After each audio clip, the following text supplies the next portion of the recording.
வாழ்க்கை ஒரு முள் கொடுக்கப்பட்டிருக்கிறது, நான் 3 தடவை அதுக்காக ஜெபிக்கிறேன் அப்படின்னு சொன்னா ஆண்டவர் என்ன சொல்றாருன்னா, பலவீனத்தில் என்னுடைய பலன் பரிபூர்ணமாய் விளங்கும். பவுல் ஒன்றை அறிந்து வச்சிருந்தார். என் வாழ்க்கையில பலவீனத்தின் பாதையில் நான் கடந்து போகிறேன்னா, இக்காலத்தின் பாடுகள் வழியா நான் கடந்து போகிறேன்னா, நான் ஏன் இதுல ஸ்டக் ஆக மாட்டேன், ஏன் நான் இதுல சிக்க மாட்டேன், ஏன் இவைகள் என்னை பிடித்துக் கொள்வதில்லை, ஏன் இவைகளில் நான் சிக்க மாட்டேன் அப்படின்னு சொன்னா எனக்கு ஒரு பெரிய நம்பிக்கை இருக்கிறது. என்னவென்றால், இக்காலத்தின் பாடுகள் ஒரு மகிமை தரும். இந்த பலவீனத்துல தான் என் தேவனுடைய பலன் பரிபூர்ணமாய் விளங்கும். அதனாலதான் அவர் எழுதுறாரு, நான் பலவீனமாய் இருக்கும் பொழுதே பலம் உள்ளவனாய் இருக்கிறேன். எனக்கு பல முறை ஆச்சரியப்பட்டு இந்த வசனத்தை. எப்படி ஒருத்தர் பலவீனமா இருக்கும் பொழுதே பலம் உள்ளவனா இருக்க முடியும்? நம்ம அப்படி சொல்லவே மாட்டோம்ல. ஒண்ணு பலவீனமா இருக்கிறேன்னு சொல்லுவோம், இல்ல பலம் உள்ளவனா இருக்கிறேன்னு சொல்லுவோம். ஒண்ணு எனக்கு உடம்பு நல்லா இருக்குன்னு சொல்லுவோம், இல்ல உடம்பு நல்லா இல்லைன்னு சொல்லுவோம். ஒண்ணு நான் சந்தோஷமா இருக்குன்னு சொல்லுவோம், இல்ல துக்கமா இருக்குன்னு சொல்லுவோம். ஒண்ணு நான் சிரிக்கிறேன், இல்ல அழுகுறேன்னு சொல்லுவோம். யாரும் சிரிச்சுக்கிட்டே அழுதுகிட்டு இருக்கேன்னு சொல்ல மாட்டோம். அப்படி சொன்னா கீழ் பக்கத்துல சேர்த்துருவாங்க நம்மள. ஆனா இங்க பவுல் சொல்றாரு, நான் பலவீனமா இருக்கும் போதே பலம் உள்ளவனா இருக்கிறேன். இந்த சர்ஃப் எக்ஸல்னு ஒரு ஆட் வந்து, இந்த கிரீம், இந்த பவுடர் எல்லாரும் யூஸ் பண்ணி நினைக்கிற வாஷிங் மிஷின்ல போடுறதுக்கு, துணிகள்லாம் துவைக்கிறதுக்கு சர்ஃப் எக்ஸல். இந்த சர்ஃப் எக்ஸல் முன்னாடி ஒரு ஆட் ஒன்று. அது எப்படின்னா, ஒரு சின்ன பையன் ஒரு ஒயிட் ட்ரௌசர் ஒன்று மாட்டிக்கிட்டு, ஒரு ஷர்ட் ஒன்று மாட்டிக்கிட்டு, ஸ்கூல்லேருந்து ஒரு சின்ன குழந்தை, சின்ன பையன் வருவான். அவன் வந்து ரோட்டில் நடந்து போவான் பேக் மாட்டிக்கிட்டு. திடீர்னு பார்த்தா ஒரு பயங்கர ஒரு சேறு நிறைஞ்ச ஒரு இடம், ஃபுல்லாக ஃபுல்லாக அந்த சேறு நிறைஞ்ச தண்ணி இருக்கும். அந்த தண்ணியை பார்த்த உடனே அப்படியே உருண்டு பெறலும் அந்த தண்ணியில். இதில் ரொம்ப வேடிக்கை என்னன்னா, தூரத்தில் அவங்க அம்மா நின்று பார்த்து சிரிச்சுக்கிட்டு இருப்பாங்க. எந்த அம்மா இப்படி சிரிப்பாங்கன்னு தெரில எனக்கு. அந்த அட்வர்டைஸ்மெண்ட்டில் தான் இதெல்லாம் பார்க்க முடியும். இந்த அம்மா சிரிச்சிட்டு இருப்பாங்க. என்னடா இந்த அம்மா சிரிக்குதே நம்மளே யோசிச்சா, அடுத்த காட்சியில் பார்த்தீங்கன்னா இந்த அம்மா என்ன பண்ணுவாங்க, இந்த பையனுடைய சட்டையை கழட்டி, ஃபுல்லாக அழுக்காக இருக்கும், அப்படியே வெள்ளை சட்டை வந்து ப்ரௌன் கலரில், அதை எடுத்து சர்ஃப் எக்ஸல் ஒரு ஸ்பூனை வாஷிங் மிஷினில் போட்டு அப்படி சட்டையை உள்ள முக்கி அப்படி எடுப்பாங்க பாருங்க. எடுத்த உடனே சர்ஃப் எக்ஸல் பளிச்சிடும் வெண்மை அப்படின்னு காட்டுவாங்க.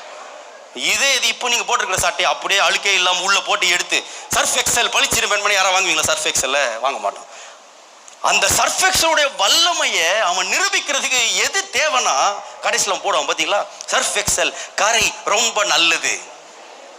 ஏன்னா கரை இருந்தால் தான் இவன் வல்லமை தெரியுங்க. சர்ஃப் எக்ஸலுடைய வல்லமை தெரியறதுக்கு இந்த ஒரு சேரான தண்ணி தேவை, இந்த அழுக்கான தண்ணி தேவை. நான் சொல்றேன், நம்முடைய வாழ்க்கையில நீங்க நல்ல விளங்கிக் கொள்ளுங்க, உங்களுடைய வாழ்க்கையில், நம்ம ஒவ்வொருடைய வாழ்க்கையிலையும் கர்த்தருடைய பலன் பரிபூர்ணமாக விளங்குகிற இடம் எங்க தெரியுமா? நம்முடைய பலவீனங்கள் தான். என் பலவீனத்துல தான் கர்த்தருடைய பலன் பரிபூர்ணமாக விளங்குகிறது. அதனாலதான் பவுல் வந்து ரொம்ப ஆர்வமா இருந்தார். எதற்கு ஆர்வமா இருந்தார்னா, தன்னுடைய பலவீனங்களை குறித்து ரொம்ப பெருமைப்பட்டார். அடிக்கடி சொல்ல, என் பலவீனங்கள் நான் பெருமைப்படுறேங்க. ஏன் தெரியுமா? அவருக்கு தெரியும், என் வாழ்க்கையில எவ்வளவு பலவீனங்கள் வருகிறதோ அவ்வளவு கர்த்தருடைய பலன் என் வாழ்க்கையில் இறங்கி கொண்டே இருக்கிறது. அதனாலதான் அந்த மனுஷன், அவர் வந்து இந்த ஃபெஸ்து, அப்புறம் இந்த ஃபெலிக்ஸ், இவங்கெல்லாம் பார்த்தீங்கன்னா, அகிரிப்பா ராஜா, இவங்கெல்லாம் பார்த்தீங்கன்னா லோவர் கோர்ட்ல இருக்கும் பொழுதே இவர் கேஸை முடிச்சிருக்கலாம். இவரை வந்து இப்போ கேஸ் போட்டிருக்கிறாங்க. இது வந்து மேஜிஸ்ட்ரேட்னு வைங்களேன். இந்த magistrate, lower court, state court, அது மாதிரி இந்த கோர்ட்லயே இவர் வந்து எல்லாரும் மிரட்டி வச்சிருக்கிறாரு. ஏன்னா இவர் பேசுற பாஷையும் இவர் பேசுற துணியும் அவங்களுக்கு ஒண்ணுமே புரிய மாட்டேன். இதுல வேற இவர் நடுவில் வேற அவங்களை மிரட்டுறாரு. என்னன்னா, நான் ரோமன், உங்களுக்கு தெரியுமா அப்படின்றாரு. ரோமன் ஆடி போறானு. எப்பா இவர் ரோமா புரிய ஆள்பா, இவர் யூதர் நினைச்சுக்கிட்டு நம்ம என்னென்ன பண்ணிட்டு இவர் விடுவிக்க போற நிலைமைக்கு வந்துட்டாங்க. இதுல வேற அகிரிப்பா ராஜா வந்து சொல்றாரு, பேச விட்டா சொல்றாரு, எப்பா தயவுசெய்து பேச நிறுத்துப்பா, நீ ஒரு 5 நிமிஷம் பேசணும், நானே கிறிஸ்தவ ஆயிரும் போல இருக்கு. இந்த அளவுக்கு ஞானங்க இவருக்கு, பவுலுக்கு. இவர் ஈஸியா எல்லாரும் மடங்கிடுச்சலாம், ஒருத்தராலையுமே இவர் முன்னாடி நிக்க முடியல. ஆனா இவர் ஈஸியா இப்போ லோ கோர்ட்லயே, இவர் மேஜிஸ்ட்ரேட் கோர்ட்லயே, சைதாப்பேட்லயே இவர் ரிலீஸ் பண்ண போறாங்க. ஆனா இவரு வேணும்னு, நான் ராயன் கிட்ட போய் நிக்க போறேன். ஏங்க சுப்ரீம் கோர்ட்டுக்கு எப்போ போவோம்னா, இதெல்லாம் தோத்தாதான் சுப்ரீம் கோர்ட்டு போவோம். யாராவது எடுத்தோடனே சுப்ரீம் கோர்ட்டு போவாங்களா? இவர், நான் எடுத்த உடனே நீங்களாம் எனக்கு ஒன்றும் சொல்லலாம், நான் ராயனுக்கு அபயம் எடுக்கிறேன். அது வந்து ஒரு மீம் ஒன்று இருக்கு, இந்த சமூக வலைத்தளம் வரும், I don't want piece, I want problems அப்படின்னு. எனக்கு சமாதானம் வேணாம், எனக்கு பிரச்சனை தான் வேணும். அது மாதிரி தான் இப்போ பவுல். ஐயா உங்களுக்கு இங்கேயே விடுதலை, எனக்கு ப்ராப்ளம்ஸ் வேணுங்க, எனக்கு பிரச்சனை வேணும். எதுக்கு? இந்த பிரச்சனையில தான் கர்த்தருடைய மகிமை வழங்குதுங்க. என் பலவீனத்தில் அவருடைய பலன் பரிபூர்ணமாய் விளங்குது. இயேசுடைய ஜபத்தை அதனால தான் பார்க்குறோம். இயேசுவானவர் கெத்செமனில ஜெபம் பண்ற 2 ஜபங்கள் அவர் முன்ன இருக்கு. நல்ல கவனிங்க, 2 ஜபங்கள். ஒரு ஜபம் என்ன தெரியுமா? 12 லேகியோன்கள் தூதர்களை இறக்கி இத்தனை பேரையும் சர்வ சங்காரம் பண்ற ஒரு வல்லம் அவருக்கு இருக்கு. நோ ப்ராப்ளம்ஸ், அப்படியே வந்து தூக்கிட்டு போயிருவாங்க அவரை.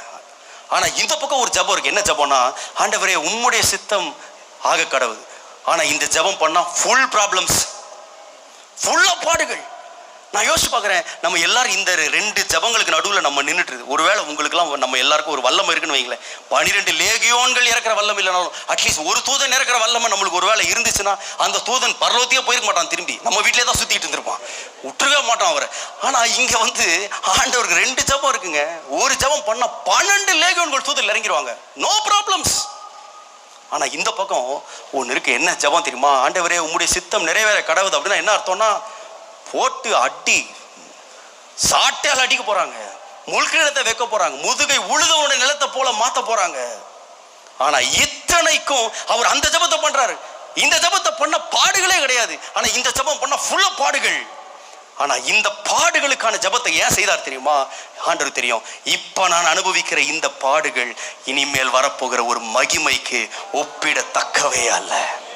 நான் இந்த பாடனை அனுபவிக்கும் போது ஒரு மகிமை வரப்போது. என்ன தெரியுமா?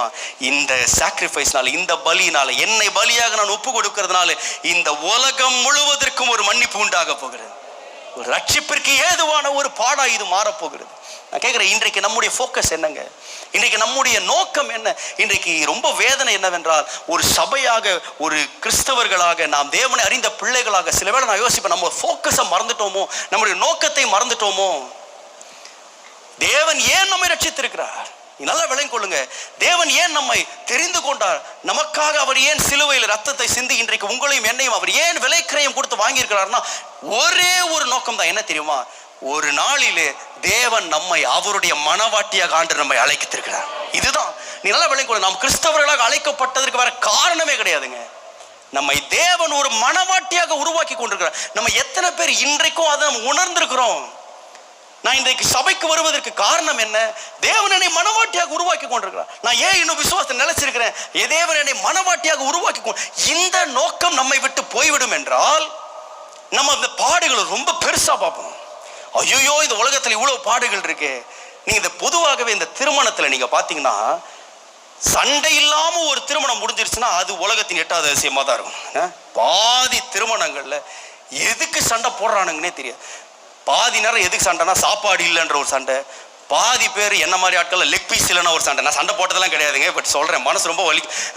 லெக் பீஸ் இல்லைன்னா ஒரு சண்டை, நான் கேட்ட பொருளை வாங்கி தரேன், நான் இதை கேட்ட இவங்க இதை வாங்கி கொடுத்துட்டாங்க, இதுக்கெல்லாம் ஒரே சண்டை நடக்கும். ஆனால் நீங்கள் ஒன்று பார்த்துறீங்களா? இங்கே ஊரே 2 போடுற மாதிரி சண்டை நடந்துட்டு இருக்கும். ஆனால் அந்த கல்யாண பொண்ணு மட்டும் உட்காந்து நல்லா ஒன்றுமே தெரியாம மேக்கப் படிச்சுட்டு இருக்கும். பார்த்துறீங்களா? அது பிரச்சனையே கிடையாது. அவங்க யோசிக்கவே மாட்டாங்க. அதை அவங்க பார்த்துப்பார், அது அண்ணன் பார்த்துப்பார், அப்பா பார்த்துப்பார், நம்ம போடுற மேக்கப் போட்டுக்கிட்டு இருப்போம். நான் யோசிச்சு பார்த்தேன், நம்மளே ஆண்டவர் அப்படிதாங்க எதிர்பார்க்கிறாரு. நம்மளை அழைச்சது எதுக்கு தெரியுமா? மனவாட்டிய ஆயத்தமா தான் அழைச்சிருக்கிறாரு. இங்க உட்காந்து இந்த 1000 பேர் உலகத்துல பேசுவாங்க, இதை சொல்லுவான், அதை சொல்லுவான், அந்த சண்டை போடுவான், இந்த பிரச்சனையை போடுவான். ஆனா நம்ம என்ன தெரியுமா? ஐயா, இந்த பாடுகளுக்கெல்லாம் எனக்கு வரப்போகிற மகிமைக்கு சம்பந்தமே கிடையாது ஐயா, இது ஒரு பிரச்சனையே இல்லையா, நீங்க என்னன்னா சண்டை போட்டுக்கோங்க ஐயா. நான் சொல்றேன், இன்றைக்கு ஆண்டவர் நம்முடைய பாடுகள், ஒருவேளை இன்றைக்கு நீங்க கடந்து போகிற பாதைகளை நீங்கள் பார்க்கும் பொழுது, நான் சொல்றேன், don't get stuck in your present tribulations.